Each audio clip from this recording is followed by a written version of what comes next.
Hello guys, नमस्कार। कैसे आप सब? आई होप आप लोग बहुत ही बेहतरीन और मजे में होंगे।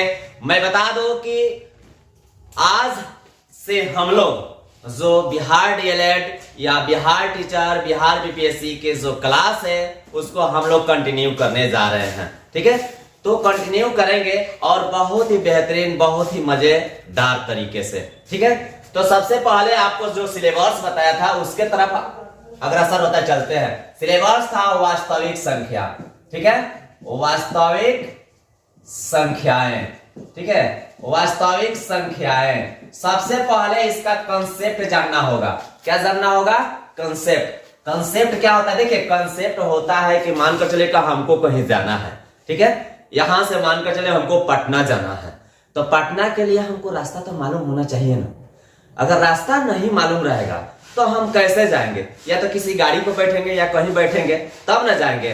तो ये समझिए कि एक गाड़ी है, ये आप जो इस चैनल पर आए हैं उस गाड़ी पर बैठे हैं, यानी मैथ एक आपका एक गाड़ी है जो कि आपको लेकर जा रही है कहां? जहां आपका एग्जाम का मकसद है वहां पर। तो इसमें जितनी थ्योरी है वो रास्ता बताएगी आपको। यहां जाएगा तो ये चीज मिलेगा, यहां जाएगा तो ये चीज मिलेगा, यानी ये सारी चीज बता रही है आपको। ठीक है, तो वास्तविक संख्या में सबसे पहले अगर बात करें तो परमीय संख्या की। ठीक है, परमीय संख्या। परमीय संख्या होता क्या है इसके बारे में चर्चा करेंगे, है ना। परमीय संख्या क्या होता है? ठीक है, परमीय संख्या क्या होता है इसके बारे में हम लोग चर्चा करेंगे। ठीक है, तो परमीय संख्या देखिए, वैसी संख्याएं, वैसी संख्याएं। ठीक है, संख्याएं जिसे जिसे P बटा Q के रूप में, ठीक है, वैसे संख्याएं जिसे P बटा Q के रूप में लिखा जा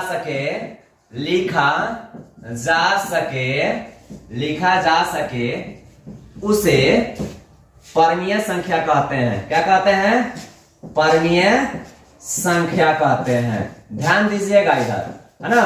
परमीय संख्या कहते हैं। कहने का अर्थ है कि जो संख्याएं हम बाटा में लिख सकते हैं, ठीक है, उसको हम क्या कहते हैं? परमीय संख्या। जैसे कि मानकर चलिए हमने लिख दिया 4, तो बाटा में इसके कुछ है? बिल्कुल है। देखिए, परमीय संख्या में Q नॉट इक्वल टू 0 होता है। जहां आप लिख सकते हैं, जहां Q नॉट इक्वल टू 0, यानी Q बराबर 0 नहीं होना चाहिए। ठीक है, तो नीचे आपका 0 है? नहीं है। क्या है? 1 है। क्या है आपका? 1 है। ठीक है, ये बटा में है।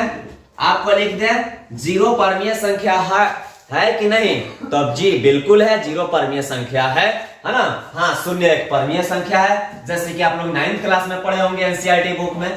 अगर बात करें कि 2 परमीय संख्या है, हाँ जी बिल्कुल है। अगर माइनस में परमीय संख्या लिखा जा सकता है तो जी बिल्कुल लिखा जा सकता है। रूट में लिखा जा सकता है, जी बिल्कुल लिखा जा सकता है।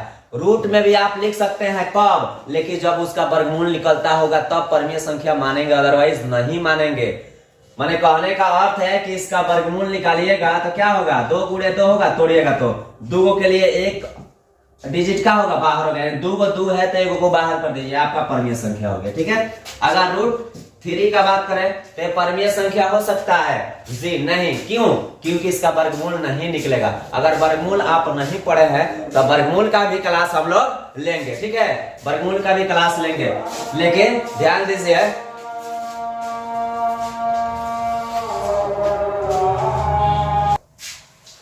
तो आपको बता दें कि जो रूट 3 है ये परमीय संख्या है या नहीं है। ठीक है, ये परमीय संख्या है या नहीं है? तो ये क्या है?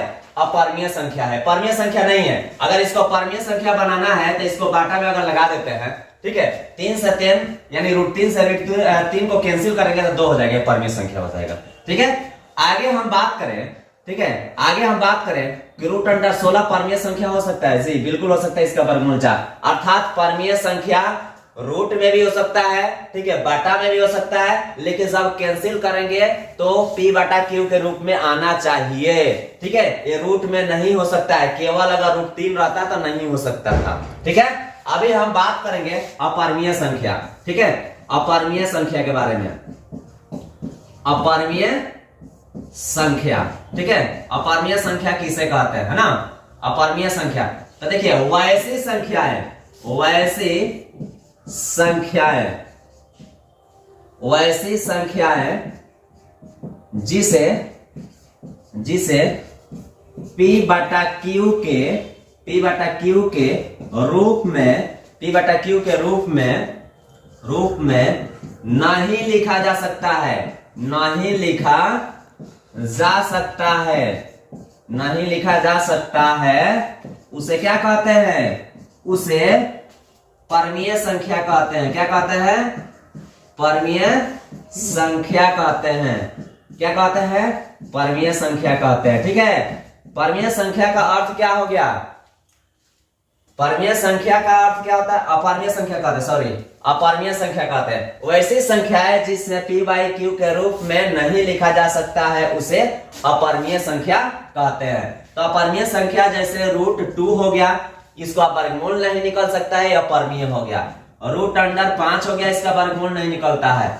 2 √3 आपका एक वर्गमूल नहीं निकलेगा। ठीक है, निकलेगा लेकिन पूरा नहीं निकलेगा, है ना।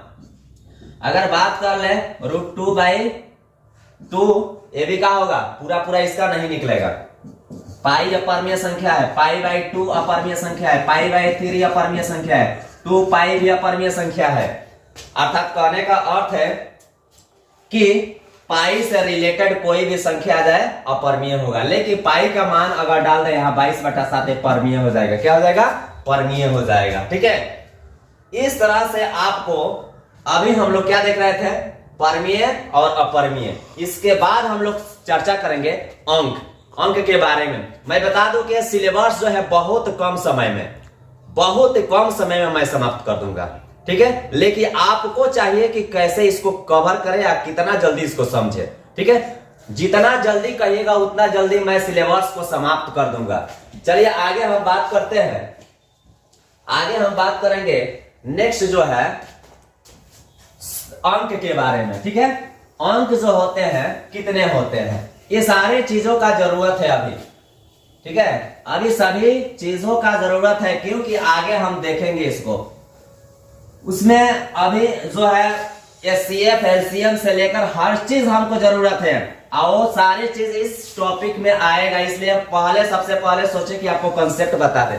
डायरेक्ट मैं क्वेश्चन बता सकता था, ठीक है, डायरेक्ट क्वेश्चन भी बताऊंगा, लेकिन आपको किसी काम का नहीं होगा। ऑब्जेक्टिव करके आप कुछ नहीं कर पाइएगा। ठीक है, यहां देखें तो सबसे पहले अंक कितने होते हैं, यानी अंक देखें तो कितने होते हैं? तो 0 से लेकर 1 2 3 4 5, है ना, 6 7 8 9, ये क्या है? आपका अंक हो गया।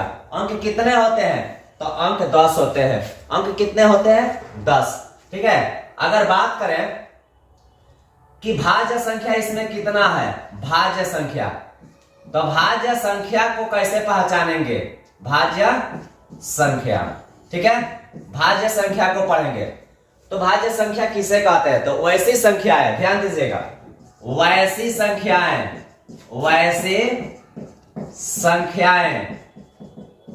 जो,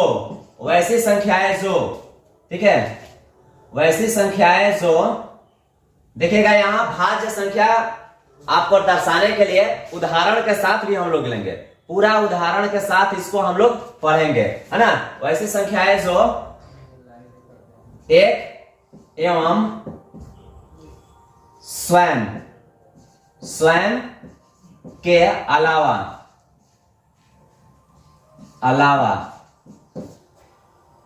ठीक है, दूसरी संख्या से विभाजित ठीक है, विभाजित हो उसे क्या कहते हैं? उसे भाज्य संख्या कहते हैं।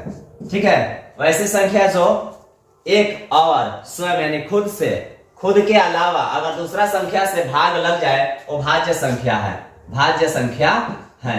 तो एग्जाम्पल के लिए ले ले, उदाहरण के लिए ले ले, ठीक है, उदाहरण के लिए आपको बता दें कि संख्या मानकर चलिए 4 हो गई, 4 सबसे छोटी भाज्य संख्या है। आपसे यह भी पूछ सकता है कि सबसे छोटी भाज्य संख्या क्या है, 4 है ना। 6 हो जाएगा, 8 हो जाएगा, 9 हो जाएगा, है ना।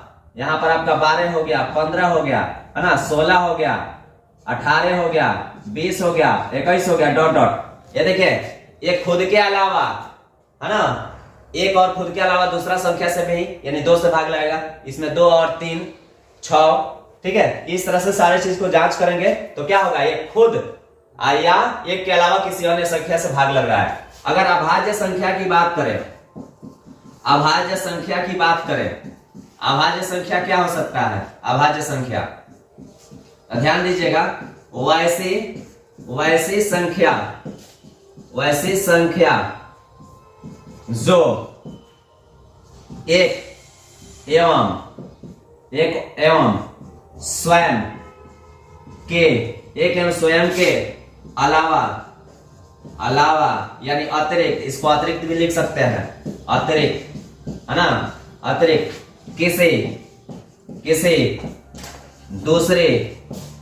किसी दूसरी संख्या से विभाजित नहीं हो, विभाजित नहीं हो, उसे क्या कहते हैं, उसे भाज्य संख्या कहते हैं। उसे क्या कहते हैं, भाज्य संख्या कहते हैं। उसे क्या कहते हैं, भाज्य संख्या कहते हैं, ठीक है। उसे क्या कहते हैं, भाज्य संख्या कहते हैं। जैसे आप देख सकते हैं, मतलब कहने का अर्थ है कि वो ऐसा संख्या बहुआ जाना के एक या खुद ओकरा के भाग ना दे, ओकरा अलावा जौन भी संख्या आ जाओ ओकरा क्या कहल जाला बाबू, तो भाज्य संख्या कहल जाला।